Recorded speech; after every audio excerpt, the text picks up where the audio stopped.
Let's talk about the Ottawa Senators. I said it earlier. I do think the Ottawa Senators have it in them to make the playoff this year. I am one who loves Linus Ullmark's acquisition. A lot of people are skeptical. Full disclaimer for the people who do not know me, I am an ex-goalie. You will hear me talk about goalies a lot. Goalies are people too. I'm all about the trade of paying goalies. I'm a goalie guy. And I am not one who believes that Jeremy Swayman and the Boston Bruins and the Linus Ullmark, sorry, are the product of the Boston Bruins system. Maybe a little bit, but I believe that the Boston Bruins defense is particularly good because of the goalies. Now, will Linus Ullmark be Vizina caliber? I don't know.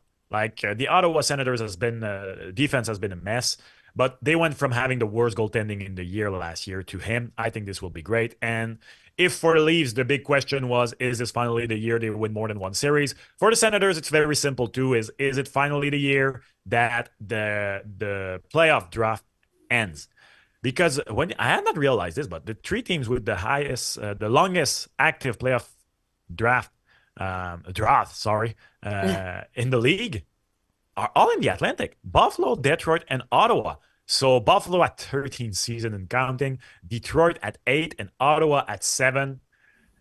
If this is not the year for Ottawa, I do think maybe they will have to consider at least one drastic change, something. I don't know. I want to bring you something because you're a goalie guy, right? Very interesting. Over the last 5 seasons, so like since the Craig Anderson era, 12 goaltenders have combined to allow the Wow. seventh most goals in the league for the Ottawa Yeah. Senators.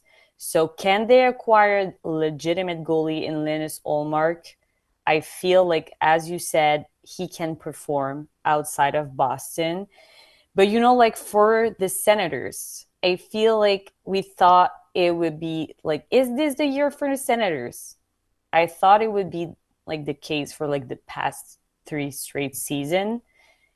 It hasn't for so many reasons. So can we patch and just like not have that many reasons to not make the playoffs this year? There is some impatience also for like such a lengthy rebuild. Um, and this is the time that they take like a big leap. Um, and they have good young talents that could help. Uh, can Josh Norris, like get back on track after 2 years ending injuries? These are going to be the questions. But I mean, now with Allmark, I feel like they have more kind of like a in the like Yeah. in base solide, A solid base a solid to base. rely on. There you go.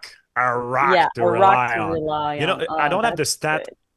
in front of my eyes, but the Ottawa Senators last year, if I remember correctly, were the team that gave the most goals on the first two shots of the game. That doesn't Ooh, help when the ooh. pucks quickly get in. Um, But you cannot have 12 goaltenders like in no, 5 seasons. and you know what? This is not it. I did not like the Jonas Corpisalo sign. So I'm not going to say it's easy for me to say because I said it last year. I did not like the Jonas Corpisalo signing. And now you're going to put it in my face. And I hope you will do if I am wrong. I like the Linus Ullmark trade. To me, one of the big questions to how far this team can go beyond goaltending is Jake Sanderson. I kind of have a reputation among the Sens fans I know as a Jake Sanderson hater because uh, the chat out of Ottawa is that this guy can maybe win a Norris. I feel like one day. I don't know. Is he that good? He is good. Don't get me wrong. He's a very good defenseman. Is he a bona fide number one defenseman in the league? Like on a not just like when you build a team, like if you had to ask somebody in 2019, do the St. Louis Blues have a very elite number one center? No, but they had two great centers in Ryan O'Reilly and Braden Shen. I love Ryan. Prime Ryan O'Reilly was an amazing center, but he was not a top five center in the league. He was one of the most complete, but you know, um, so you can get away with having as your best player at the position good, not amazing, top player in the league if you have a great group around him. But I feel like I'm being sold on Jake Sanderson as a bona fide number one, and I want to see that from him. He's had two great first years, don't get me wrong, but is he really a top five defenseman eventually, a top 10? That's what I'm willing to, I want to see this year.